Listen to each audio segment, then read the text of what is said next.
오늘의 큐티 말씀은 욥기 12장 1절부터 25절입니다. 제목 억울하다는 욥에게 소발이 꾸짖다. 먼저 앞뒤 문맥을 살펴보겠습니다. 욥의 친구 수아 사람 빌닷이 변론을 하는데 욥이 당하고 있는 고통에 대해서 하나님은 잘못 판단하지 않으시니 욥이 잘못되었다고 주장합니다. 그것도 조상의 전통과 지혜를 동원하여 인과응보의 원칙 아래 욥에게 강하게 쏘아붙이고 있습니다. 그러자 욥이 반론을 하는데 자신의 사정을 아무리 설명해도 이해할 수 없어서 답답해할 뿐입니다. 억울하지만 어디에 하소연할 수도 없고 자신에게 주어진 고난과 고통에 대해 불합리하다며 억울함을 항의하기에 이릅니다. 욥은 하나님의 손으로 자신을 만들었다가 이제 없애려고 한다며 자신을 창조한 목적에 대해 의문을 제기합니다.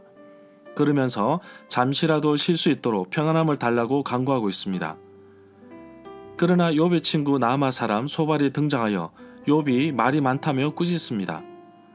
연약한 인간이 얄팍한 지식으로 아무리 하나님의 일을 이해한다고 하더라도 할 수도 없기에 죄인이라는 것을 인정하고 회개할 것을 촉구하고 있습니다. 나아마 사람 소발의 변론에 욥이 반론을 합니다. 욥의 친구 3명 모두 인과응보의 법칙에 따라 욥의 고통은 죄로 인함이라고 하니 욥은 친구들의 변론에 반박하기에 이릅니다. 그러면서 인과응보의 법칙에 따르지 않는 사례를 통해 자신이 당하는 고통이 누구에게나 일어날 수 있다고 말하고 있습니다. 문단을 나눠보겠습니다. 1절부터 11절은 욥의 친구들의 반란, 12절부터 25절은 하나님께 속한 지혜와 명철. 1절에 보면 나아마 사람 소발의 변론에 욥이 반론합니다. 욥은 자신의 눈이 이것들을 다 보았고 자신의 귀가 이것들을 다 듣고 깨달았다고 합니다.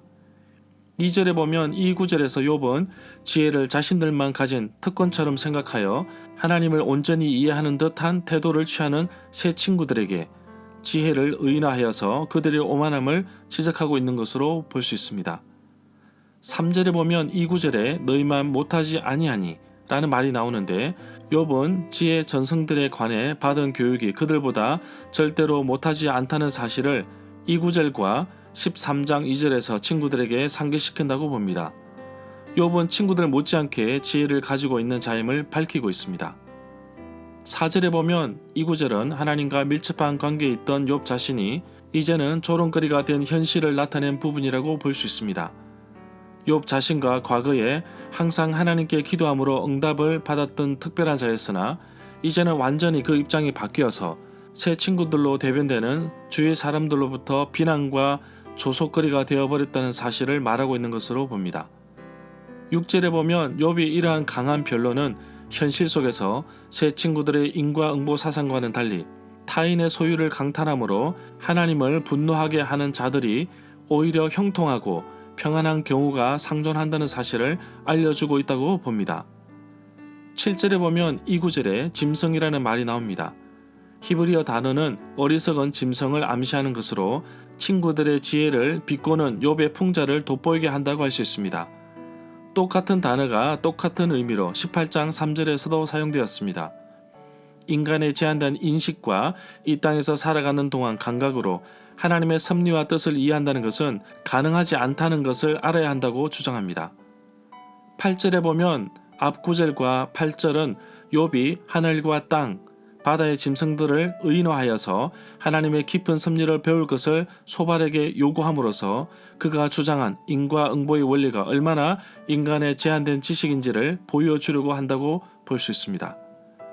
12절에 보면 욥은 자기 새 친구들의 변론이 이 세상에서 누구나 생각할 수 있다는 것을 말하고 있는데 이 주장이야말로 욥 자신을 전혀 설득할 수 없다는 것을 강조하고 있다고 할 수 있습니다. 13절에 보면 욥이 하나님을 대면하려고 합니다. 계속되는 고난 속에서 욥은 자신을 내버려 두라고 합니다. 자신이 모든 일을 감당할 것이라고 말하고 있습니다. 인간은 오직 하나님 한 분에게만 참된 지혜를 배울 수 있다고 고백하고 있습니다. 17절에 보면 욥이 주장하는 내용의 핵심은 아무리 지혜로운 사람, 모략가이라고 할지라도 하나님께서 주권적으로 개입하시면 비참한 신세로 떨어질 수 있다는 것을 말하고 있습니다. 19절에 보면 무너진다는 의미는 하나님의 강력한 주권이 개입한다는 것을 보여준다고 봅니다. 20절에 보면 충성된 사람들과 장로들은 오랜 연륜과 경험을 통하여 가장 지혜롭고 분별력 있는 조언을 할 수 있는 사람들을 말하는 것으로서 그들의 그와 같은 능력 역시 하나님이 친히 주관하시면 아무런 소용이 없음을 보여준다고 봅니다. 22절에 보면 고대 근동에서 도저히 되돌아올 수도 없는 죽음의 세계에서도 하나님이 주권적으로 행하신다면 그곳에서도 나올 수 있다는 사실을 말한 것으로서 하나님의 절대 주권에 대한 인식을 새롭게 한다고 봅니다. 23절에 보면 언제라도 하나님께서 주권적으로 역사하시면 나라도 순식간에 사라질 수 있음을 말하고 있습니다. 절마다 상세한 설명과 구절 해석 그리고 핵심 내용과 중심 줄거리는 네이버 블로그에 올려져 있습니다. 내게 주시는 교훈입니다. 하나님은 나의 형편을 누구보다도 더 잘 알고 계십니다. 그분께 나의 마음 깊은 곳에 있는 심정을 토로해 보기를 원합니다. 예레미야 33장 3절에 보면 너는 내게 부르짖으라 내가 내게 응답하겠고 네가 알지 못하는 크고 은밀한 일을 내게 보이리라고 말씀하고 있습니다. 나의 기도를 들으시고 나의 고난과 역경을 아시는 하나님께서 나에게 찾아와 주시고 변론해 주십니다. 내가 당하는 고난과 역경을 못마땅하게 생각할 때 나를 위해 친히 중보하시는 예수 그리스도께 나의 삶을 맡깁니다. 모든 것이 하나님께 속해 있습니다. 심지어 내가 이 땅에서 살아가는 이 삶 자체도 동일합니다. 하나님의 뜻이라면 나의 삶이 원활하게 잘 움직여질 것입니다. 물론 인과응보처럼 모든 것이 공식처럼 딱딱 맞아 떨어지는 것이 아닙니다. 의외의 상황 속에서도 하나님의 주권은 움직이고 계심을 느낍니다. 연약한 인간의 짧은 생각으로 하나님의 크고 넓으신 뜻을 깨닫지도 못합니다.